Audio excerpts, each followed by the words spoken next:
Hello friends, Indian polity and constitution से related question answer series चल रही है। स्टार्ट करते हैं। अनुच्छेद 21 के अंतर्गत किस प्रकार की स्वतंत्रता का संरक्षण प्राप्त है? प्राण एवं दैहिक स्वतंत्रता के संरक्षण का। संविधान की किस अनुसूची में दल बदल विरोधी कानून विषयक प्रावधान है? 10वीं अनुसूची में। आपातकाल की घोषणा के दौरान लोकसभा का कार्यकाल कितना बढ़ाया जा सकता है? एक बार में 1 वर्ष के लिए। भारतीय संविधान के किस एक संशोधन द्वारा राष्ट्रपति को कोई भी मामला मंत्रिपरिषद द्वारा पुनर्विचार किए जाने के लिए वापस भेजने का अधिकार दिया गया है? 44वें संविधान संशोधन द्वारा। संविधान निर्माण के लिए उद्देश्य प्रस्ताव किसने पेश किया था? जवाहरलाल नेहरू। डॉक्टर BR अम्बेडकर की अध्यक्षता में गठित प्रारूप समिति को क्या कार्य सौंपा गया था? परामर्श समिति द्वारा तैयार किए गए संविधान का परीक्षण करके संविधान के विचार के लिए संविधान सभा के समक्ष प्रस्तुत करना। संविधान सभा का अंतिम दिन था 24 जनवरी 1950। विधि के समक्ष समता तथा विधियों के समान संरक्षण का अधिकार संविधान के किस अनुच्छेद में प्रदान किया गया है? अनुच्छेद 14। राज्यपाल पद ग्रहण करने से पूर्व किसके समक्ष पद और गोपनीयता की शपथ लेते हैं? राज्य के उच्च न्यायालय के मुख्य न्यायाधीश के समक्ष। राज्य के निम्न सदन को क्या कहा जाता है? विधानसभा। राज्य विधानसभा में कुल कितने सदस्य होंगे? यह किस अवयव पर निर्भर करता है? राज्य की जनसंख्या पर। संविधान सभा ने भारतीय संविधान में किस अनुच्छेद को अंतर्राष्ट्रीय शांति और सुरक्षा की अभिव्यक्ति के लिए समाविष्ट किया है? अनुच्छेद 51। भारत के संविधान में सार्वजनिक आदेश मद का समावेश है समवर्ती सूची में।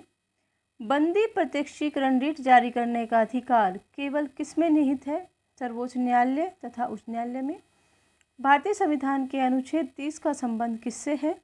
अल्पसंख्यकों के शिक्षा संस्थानों की संस्थापना तथा उनके प्रबंध के अधिकारों से। संघ सरकार द्वारा किसी राज्य को विशेष दर्जा प्रदान करे का क्या तात्पर्य है? बाद में केंद्रीय सहायता की अधिक प्रतिशतता सहायता अनुदान के रूप में होगी। भारतीय संविधान के किस अनुच्छेद के तहत राज्य को पर्यावरण, वन तथा अन्य जीवन की सुरक्षा का अधिकार मिला है? अनुच्छेद 48A के अंतर्गत। भारत के राष्ट्रपति द्वारा आपात स्थिति की उद्घोषणा मंत्रिमंडल की लिखित सलाह मिलने पर ही की जा सकती है। किस संविधान संशोधन के पश्चात इसे संविधान में जोड़ा गया है? 44वें संविधान संशोधन के पश्चात। किसी संविधान संशोधन द्वारा यह स्पष्ट किया गया है कि जब दोनों सदनों द्वारा पारित कोई संविधान संशोधन विधेयक राष्ट्रपति के सम्मुख प्रेषित किया जाएगा तब राष्ट्रपति उस पर अपनी स्वीकृति देने से मना नहीं कर सकते। 24वें संशोधन 1971 में। मूल संविधान में कितने राज्यों का उल्लेख है? 20। दादर और नगर हवेली भारत में शामिल होने से पूर्व किसके उपनिवेश थे? पुर्तगाल के। राज्यपाल पद के लिए न्यूनतम आयु सीमा कितनी है? 35 वर्ष। यदि किसी राज्य का राज्यपाल 2 राज्यों का कार्यभार संभालता है तो दोनों राज्यों के बीच उसका वेतन का अनुपात कौन निर्धारित करता है? राष्ट्रपति। राज्यपाल राष्ट्रपति के परामर्श से अध्यादेश जारी कर सकता है। यह कौन सा परिच्छेद उपबंधित करता है? अनुच्छेद 213।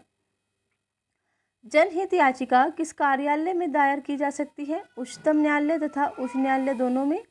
संघीय लोक सेवा आयोग यूनियन पब्लिक सर्विस कमीशन में अध्यक्ष और सदस्यों की नियुक्ति कौन करता है? राष्ट्रपति। उच्चतम न्यायालय संघीय लोक सेवा आयोग यूनियन पब्लिक सर्विस कमीशन में अध्यक्ष सदस्यों की नियुक्ति कौन करता है? राष्ट्रपति। उच्चतम न्यायालय के न्यायाधीशों की संख्या में वृद्धि करने की शक्ति किसके पास है? संसद। यदि लोगों जो चुनकर आएंगे योग्य, चरित्रवान और ईमानदार हुए तो वे दोषपूर्ण संविधान को भी सर्वोत्तम बना देंगे। यह कथन किसका है? डॉक्टर भीमराव अंबेडकर। शारदा एक्ट किससे संबंधित है? बाल विवाह। भारत में न्यायिक पुनरीक्षण जुडिशियल रिव्यू की शक्ति का प्रयोग किसके द्वारा किया जाता है? केवल सर्वोच्च न्यायालय द्वारा। केंद्रीय मंत्रिमंडल की जिम्मेदारी किसके प्रति होती है? लोकसभा के। सर्वोच्च न्यायालय के न्यायाधीश को उसके पद से कौन हटा सकता है? संसद के परामर्श पर। महाभियोग द्वारा प्रक्रिया से राष्ट्रपति। राष्ट्रपति के विरुद्ध महाभियोग कहाँ लग सकता है? संसद के किसी भी सदन में। किस संविधान संशोधन द्वारा लोकसभा तथा राज्य विधानसभाओं का कार्यकाल बढ़ाया गया है? 42वें संविधान संशोधन द्वारा।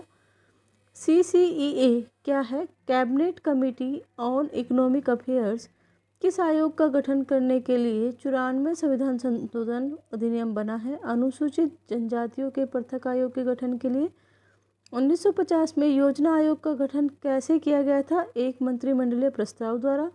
संविधान के किस अनुच्छेद में वित्त आयोग का उल्लेख किया गया है? अनुच्छेद 280।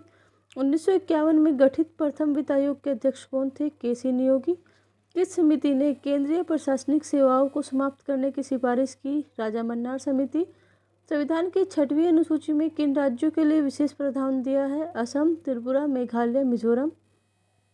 केंद्र सूची, राज्य सूची, समवर्ती सूची का विवरण संविधान में कहाँ है? 7वीं अनुसूची। 1950 में लागू मूल संविधान में कितनी भाषाओं को मान्यता दी गई है? 14 भाषाओं। भारत का महान न्यायवादी कब तक अपना पर बना रह सकता है? राष्ट्रपति के प्रसाद पर्यंत। सिविल अधिकार संरक्षण अधिनियम किस वर्ष पारित किया गया? 1976। अंतरिम राष्ट्रीय सरकार का गठन कब हुआ? 2 सितंबर 1946। केंद्र और राज्य सरकारों के बीच विवादों का हल किस अधिकार क्षेत्र में है? उच्चतम न्यायालय के अधिकार क्षेत्र में।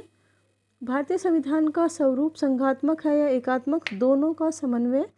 लोकसभा के भंग होने के पश्चात भी अध्यक्ष अपने पद पर नई लोकसभा के प्रथम अधिवेशन के ठीक पहले तक बना रहता है। संविधान के किस अनुच्छेद के अंतर्गत यह प्रावधान है? अनुच्छेद 94 के अंतर्गत।